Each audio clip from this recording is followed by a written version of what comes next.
are you guys? Today we're going to cook arroz caldo. It is my version again. Kung you have your own version, then do it. Pero kung gusto niyo subukan, then try it, okay? So what I need, itong ating onion na in-slice ko na.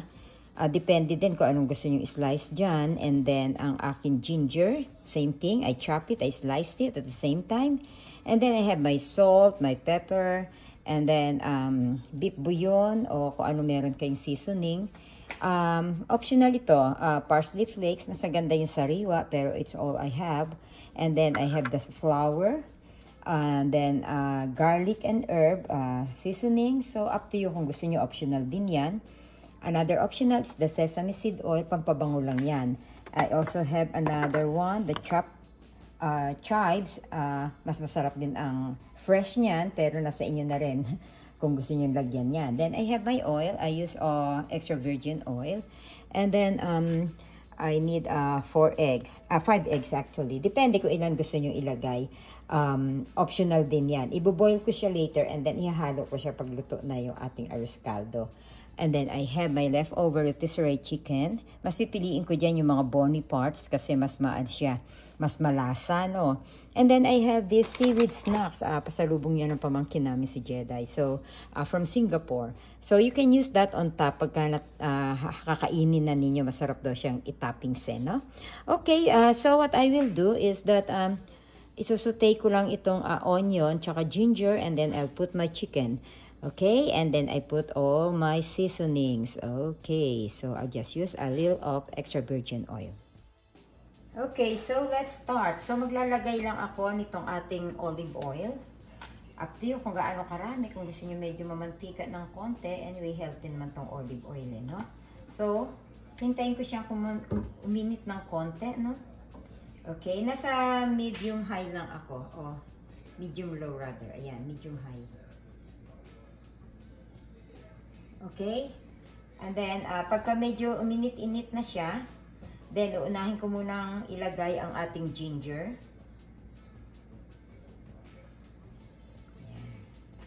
Okay, I can put our ginger now.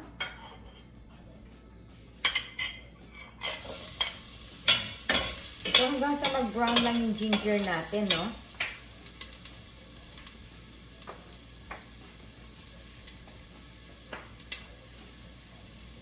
Takes a few seconds. Pag medyo brown, golden brown na siya, I hope you can smell it, guys. Mabango. And then I can put our onions. Yeah. Wow.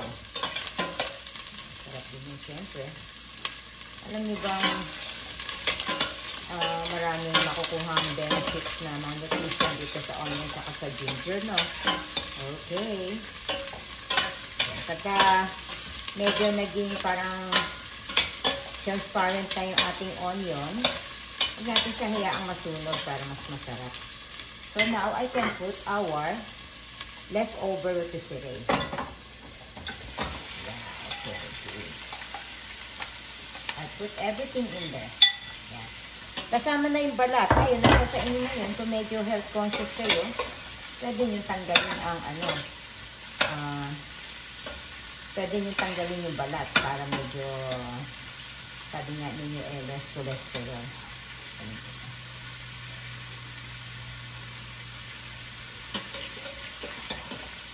So, medyo isutay ko lang siya kasama ng onion and ginger. Pero pwede na rin ako maglagay ng salt. So, I use my salt. Ibigay pa ni Kuya Boy ito. Just a little of this kasi medyo maalat ba ito kesa sa regular salt, no? Ayan. Kasi mamaya naman yung season it to taste. Depende sa alat na gusto niyo. Pero the better na hindi siya masyadong maalat, na salty. Pwede din patis na ng panghabog dyan. Ayan, napasok pa ako. Okay. And then, I can put some pepper. Ingat kayo, ayan, gaya ako napasok ako. Masyado na palapit yata yung kamay ko, no? So, bahala na kayo kung anong gusto nyo measurement. Kayo naman sa kain, saka kanya-kanya tayong taste. So, iba gusto ng maalat, iba gusto matabang. So, it's on your own discretion. Then, puputla ako ng mga pampalasa.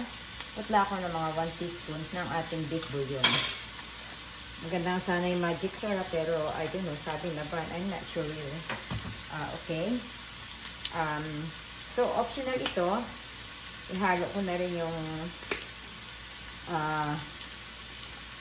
parsley, no? Parsley flakes.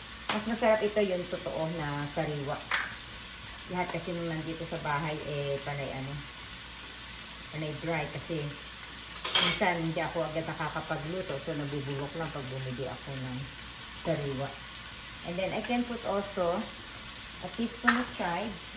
Again, measurement depends on you guys.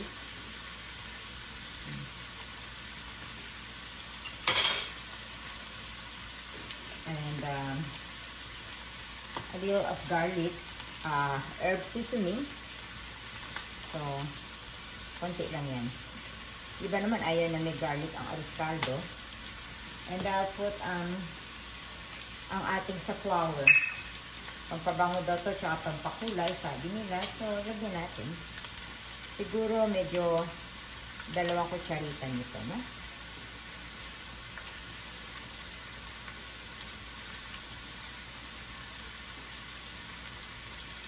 Tatluhin na natin. Hindi na siya makakasira ng lasa. So, again, haluin natin. Yeah.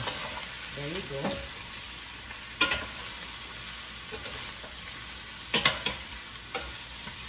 Cover it a little. Yan, no?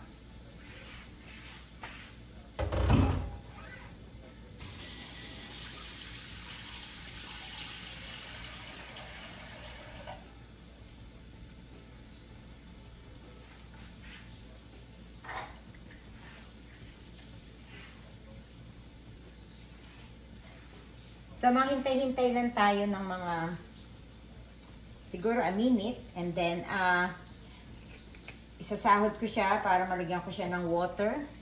So, ang water is just above, yung malulubog lang ang ating chicken, no? I'll show it to you later.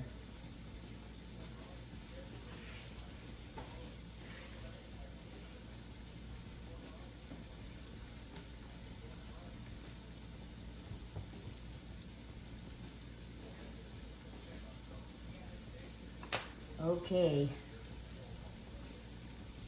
So, lalagyan ko na siya ng water. Okay, so we're now going to put some water, yung enough lang na makover yung manok natin.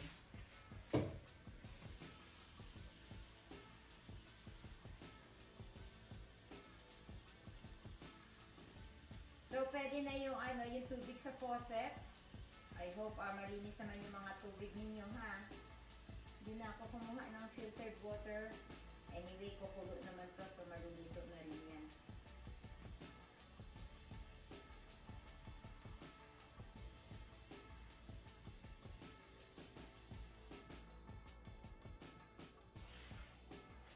Okay, so, ayan, if you can see, nalubog lang yung ating chicken, no?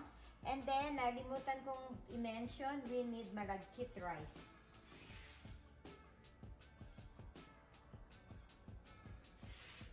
So, this is our malagkit rice or sweet rice, they call it.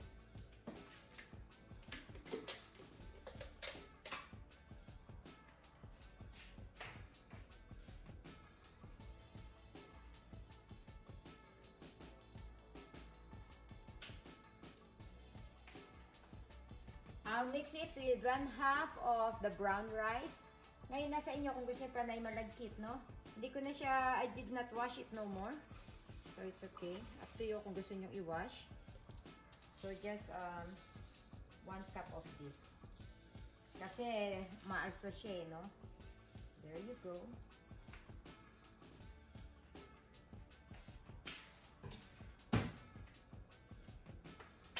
And then, I'll try to add more water, just a cup.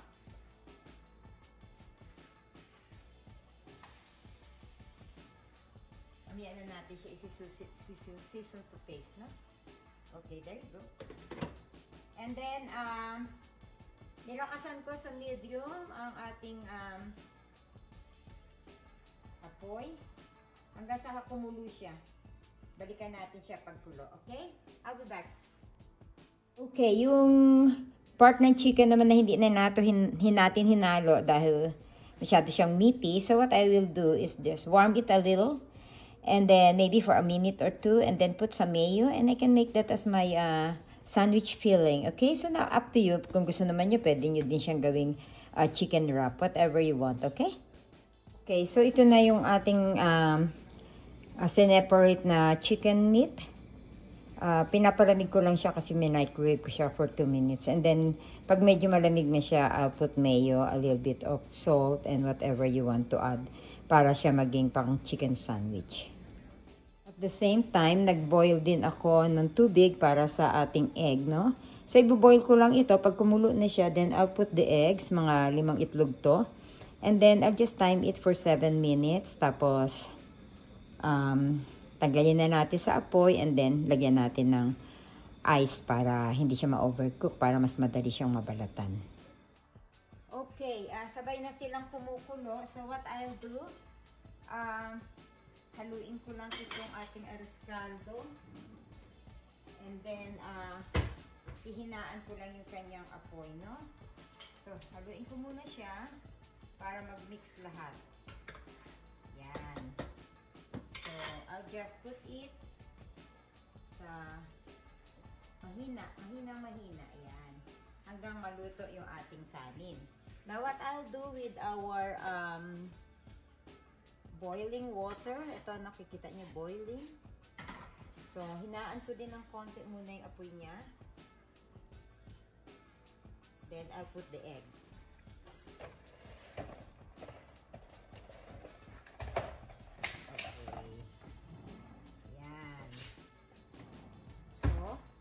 Pagkasyahin natin. I hope pagkakasya sila, 5. Maliit lang yung aking ginamit eh. Ayun.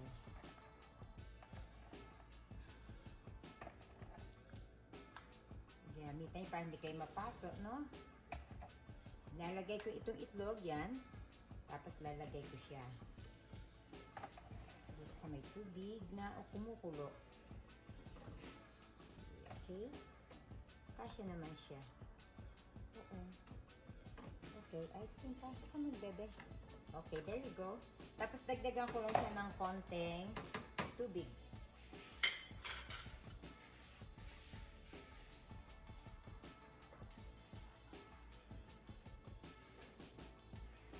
Ang dinagdag kong tubig ay galing sa mainit para at least mainit na siya. Then, ita-timeran ko lang ng 7 minutes.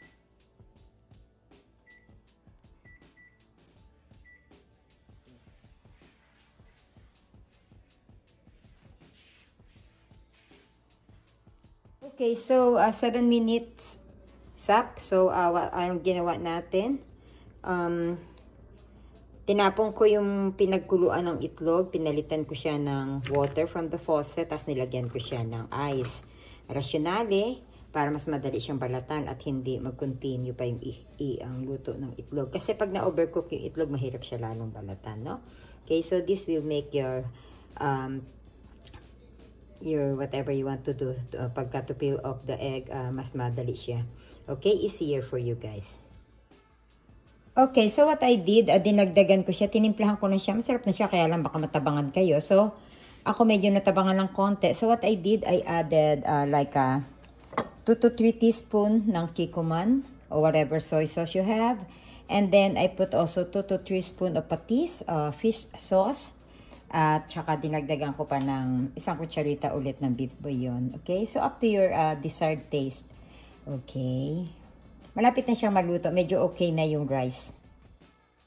So, okay. Malapit na maluto yung ating arroz caldo. Ilagay ko na lang yung ating egg na nilaga, no? Kasi medyo malasado siya. So, medyo makukook siya ngayon. Habang hinihintay natin maluto yung kanya, no?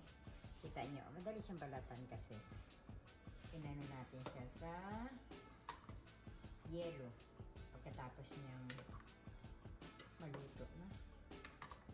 Yan, halo-halo ng konti and then we'll taste it later. Tingnan natin kung masarap na.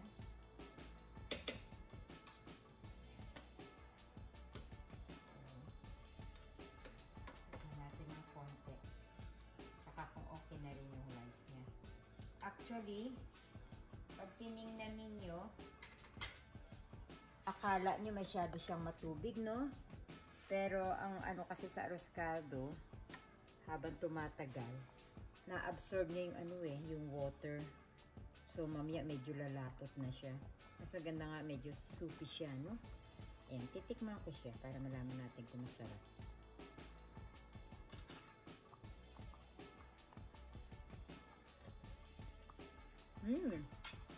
Perfect. Pero kailangan pa ng konting toyo tsaka konting patis. So nasa sa inyo yun tsaka konti sigurong pepper. Depende sa gusto nyo. Okay? Our arroz caldo is done and it's so yummy nung natikman ko. I hope you try it, okay?